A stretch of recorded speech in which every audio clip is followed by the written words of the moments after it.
Good afternoon, good afternoon, good afternoon, folks. Welcome to my enormous forehead on camera.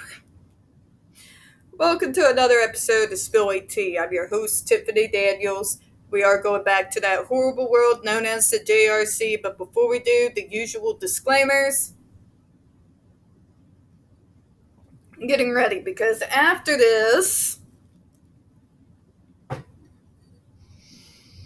because it's fall, I get to do my favorite, which is instead of using the elliptical, I gets to go run outside and not die. But it is somewhat hot out for my first run of the year. That's actually outside and not on the elliptical. So, put the hair up, bust out the Bermuda shorts because I don't want to wear those tight things out there. You don't want to know how uncomfortable those get after the first couple of blocks, all right?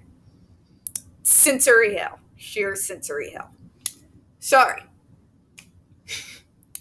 In the description box, you're going to find a link to the article that the Judge Rotenberg Educational Center doesn't want you to read.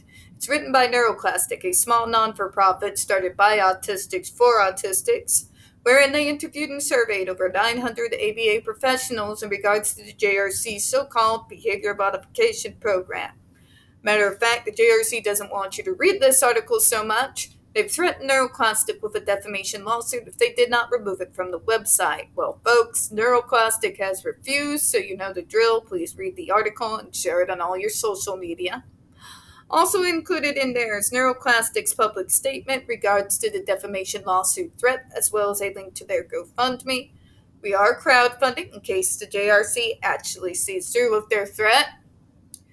Also included the Ozarks' first article in regards to Agape boarding school, now known as Stone for Help boarding school, a Christian-themed boarding school based out of Stockton, Missouri that takes in so-called trouble male teens that has pending over 21 civil lawsuits, claims, and allegations leveled against it, all which have been substantiated by the Missouri Department of Social Services, and they include the following: sodomy, rape, sexual assault, child abuse, psychological and emotional abuse, child trafficking, starvation, and that's just for starters, folks.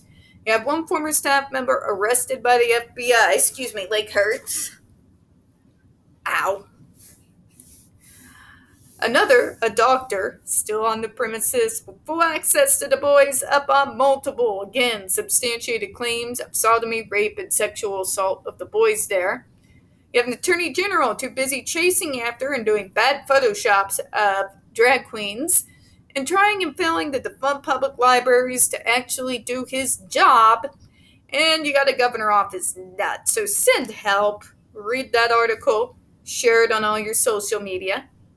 Got the other pertinent links to the Stop the Shocks campaign as well, including Autistic Hoya's massive archive on the subject, Jennifer Masemba's behavioral sheet of shockable offenses, a clip out of the 7-hour ordeal undergone by Andre McCollins back in 2002, the templates, and the ever-present self-explanatory Change.org Shut the Judge Rotenberg Center Down petition.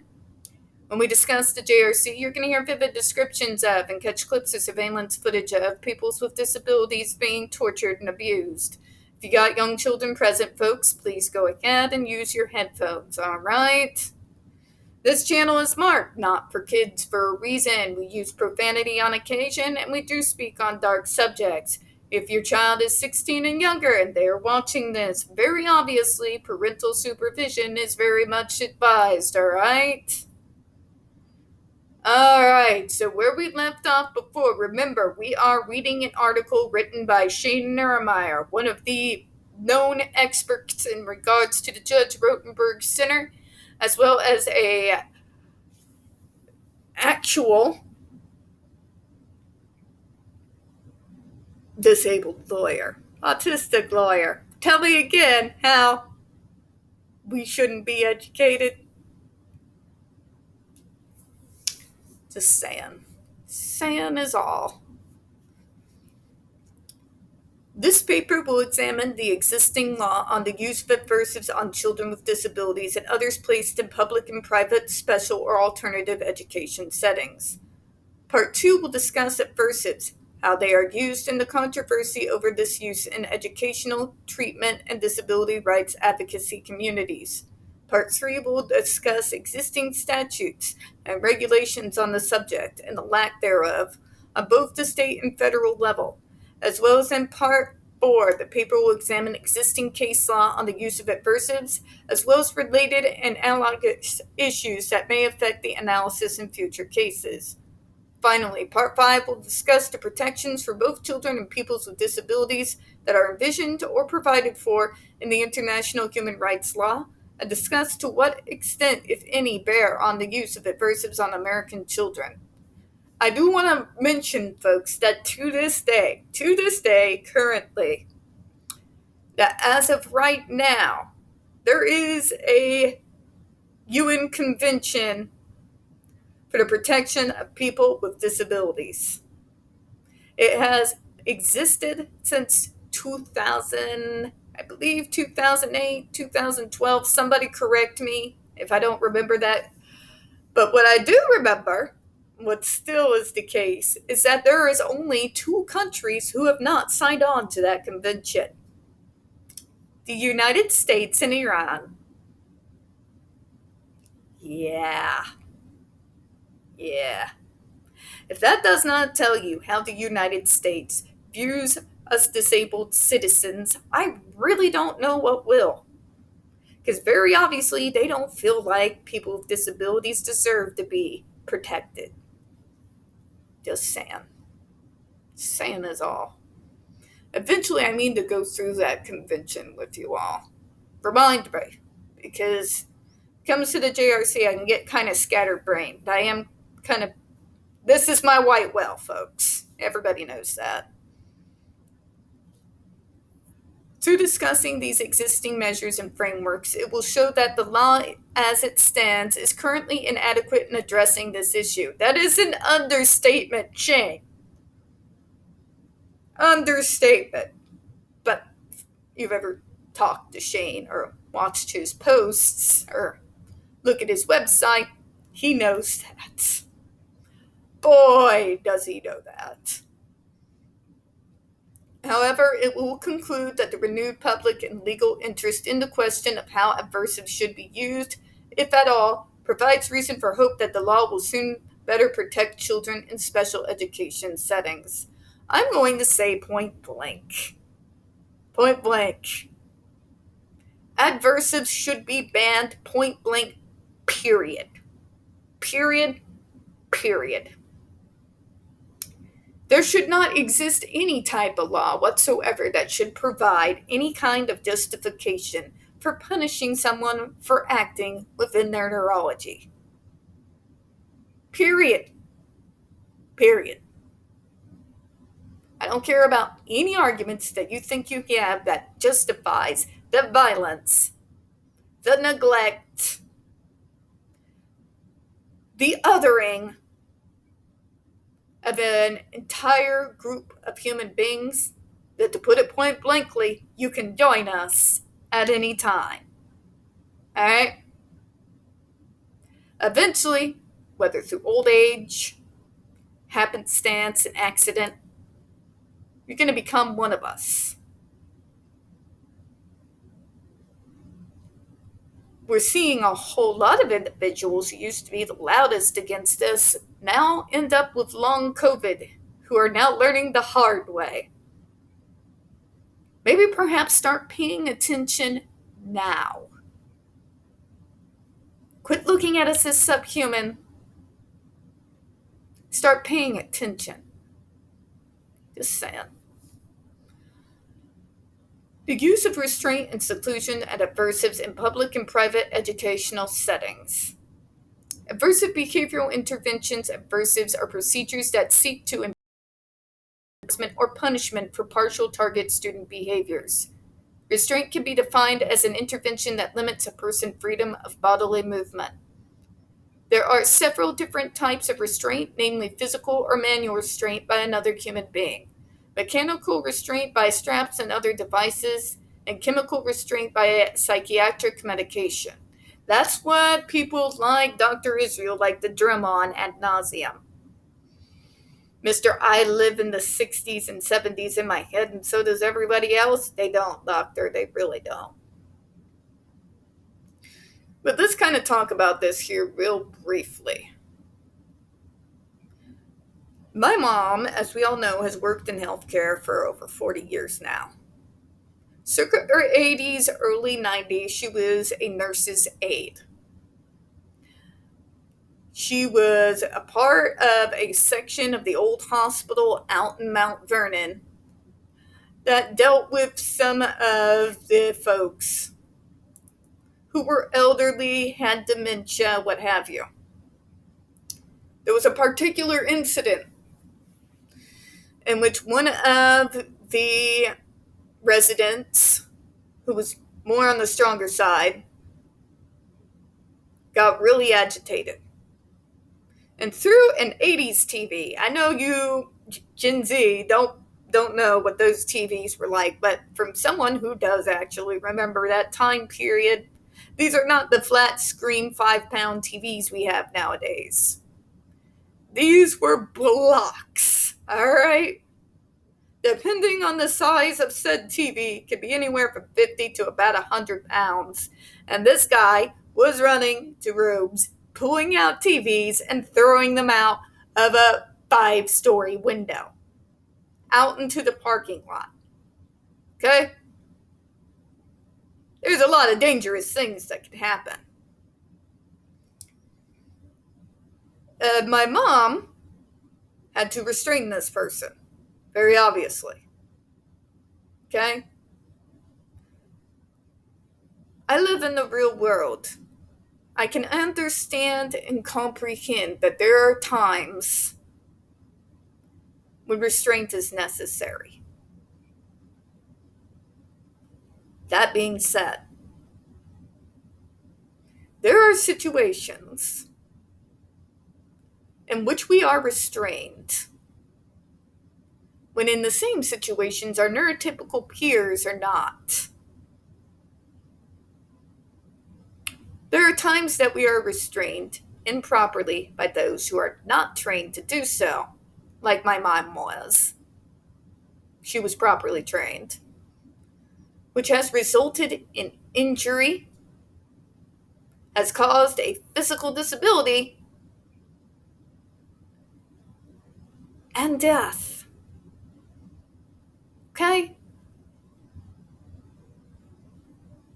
These are the situations we're talking about here. I am also, because my mom has worked in hospitals, been situations where criminals have been brought to the hospital for treatment, where that chemical restraint is used on them so that there's no outbursts, like the dude who was throwing TVs, 80s TVs, outside a 5-story window. See, I have this little thing called logic. I understand that there is a massive difference between my mom protecting not only the person who was throwing the TVs, but the people who were out there in the parking lot, the cars out there in the parking lot, and any other staff or patient there that might have been accidentally caught in the crossfire. And having 5, 6, 7 staff members dogpile a single teenage kid for daring to punch his bully in the nose, whereas a neurotypical nerd would simply be applauded. There's a severe difference here, okay? I don't like when people use the what ifs, because the what ifs never leave room for context. Context is key, folks. Sorry, I just wanted to make that clear. Seclusion, as defined as putting a person in a room or an area from which they are physically prevented from leaving. By the way, folks, you want to panic an autistic kid? Put them in a room where they are not allowed to leave, particularly when we're agitated. If you think that's going to get us to calm down, I got beachfront ocean view property in Kansas I could sell you. Both restraint and seclusion can be used as aversives, but they can also be used for the purpose of containing a student that, in a teacher, administrator, or staff member's estimation, poses an immediate threat to themselves or others. Here's the problem. Let's start with the lack of training that your typical teacher has when it comes to these sort of things. Let's also talk about the abuse of power I've seen teachers use in regards to kids with disabilities. I've heard of teachers putting kids in rooms for simply doing things the teacher didn't like. Okay? I've heard of teachers overreacting to things such as stimming and throwing a kid in a restraint room for 7 hours and forgetting that they are there. Again, folks, context is key. They won't tell you that out there in the media land, but I will. Other practices that have been used at aversives in public schools, private facilities, or both include contingent skin shock, deprivation of food, sleep, sensory input, or social interaction, forced exercise or physical labor. Ding, ding, ding, agape, ring the bell. What did one survivor we did a video on talk about? Forced exercise, physical labor, right? And forced exposure to unpleasant stimuli such as the elements, noxious fumes, or white noise. Both the JRC and the Agape survivors are going to be very familiar with that one in particular. The extent to which many aversive interventions are used is difficult, if not impossible, to know, as in many cases parents, investigators, and others are not fully or at all informed of their use, and children, either by virtue of their disability or because measures taken by the schools and programs, are unable to tell anybody about it. This, folks, this right here. There is a lot of spin that you can put on those things that I just discussed above. People who could dupe even some of us most hardcore people with disabilities who are against this shit. Unless, like moi, you have a parent who's worked in the healthcare field and you know the difference between the obviously agitated person throwing multiple TVs running back and forth outside a 5-story window, fully grown, 250-pound man, hyped up on adrenaline, and a teenaged kid who just punched a boy in the nose and now has 6 or 7 staff dogpiled on top of him. Okay? Unless you kind of have a knowledge of these types of things, they can bamboozle you. It's a little bit harder to bamboozle us when you use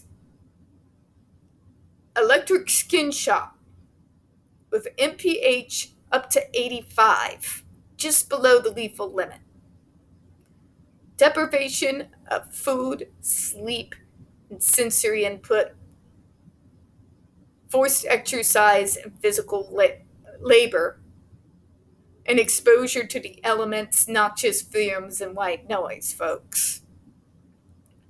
Those are not so easy to explain away.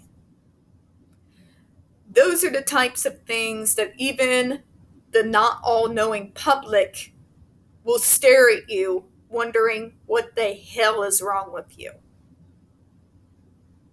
Yeah. Okay? You can't tell me that those right there is an answer to someone defending themselves, nor is it an answer to someone who refuses and tells you no. Okay? Overkill. That's putting it politely. That there is evil, folks. Evil in the real world. That's what it looks like. The extent to which many of these, and we've gone over that. And let's not forget places like Agape, like JRC, like Tobin World, like this new Christian school I just heard about. It's a long, never-ending list, folks. One's work is never truly done. Who control input and output of their school. I'll say it again. Parents, if your school is trying to control to that extent what your kids tell you, and if they do not allow you to be involved with your kids' education and treatment program, if that does not raise every single red flag in alphabetical order in you, I don't know what will. Let's finish up here. Investigators by government agencies and advocacy groups, however, reveal that aversives use occurs not only nationwide in both public and private settings, but is also in offshore specialty schools attended by American youth. In fact, we've got a plethora of them, folks. There's a reason I link schools like JRC with the troubled teen industry. Because in reality, these places are two sides of the very same coin. They may use different terminology or different ideological covering for their atrocities. But if you look at what it is that they do in these schools and the methods that they use, really see it. You can't help but conclude they're all playing from the exact same playbook. Now, here's what those who've been fighting the troubled teen industry don't really realize. It's schools like the JRC who wrote that playbook. Yeah. It is built off of the back of the schools who've been punishing us for existing while acting within our neurology for decades. And those schools are offshoots of the old institutions off of which we base horror movies on now. We're going to go ahead and close out on that. We don't get very many views on this channel. The few that we do tend to get removed from time to time. So please don't forget to hit the like button, hit subscribe, and don't forget to hit the comments. I do appreciate your time. As always, folks, we here at Spilling Tea hope you have a good one. I'm going to kick my own ass outside.